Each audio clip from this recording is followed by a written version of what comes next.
Hello viewers, আসসালামু আলাইকুম। সবাই কেমন আছেন? আশা করি খুব বেশি ভালো আছেন।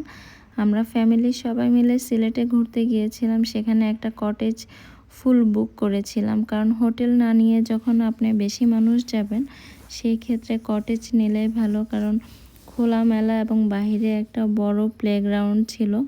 এতে বাচ্চারাও খেলে খুব মজা পেয়েছে আর আমরাও খুব ভালো সময় কাটাইছি। তারপর আপনার চাইলে টি কর্নার ছিল চা খাওয়ার জন্য, সব মিলাই এটা রুমের ভিতরে ছিল। ড্রয়িং রুম থেকে বেডরুম সবগুলাই খুব সুন্দরভাবে সাজানো গোছানো। সিলেটি বলে কথা, তারা তো এরকম সুন্দর বাড়ি তৈরি করে সাজানো গোছায় রাখা এটা তাদের অভ্যাস, কারণ এরকম বাড়ি তৈরি করে রাখে আর ওরা এগুলা কটেজ আকারে ভাড়া দেয়, যেটা আপনি নিয়ে খুব সুন্দরভাবে সময়টা স্পেন্ড করতে পারেন। আমাদের যে কিভাবে এই কয়দিন চলে গেছে আমরা তো টেরই পাই নাই, এত ভালো সময় কেটেছে।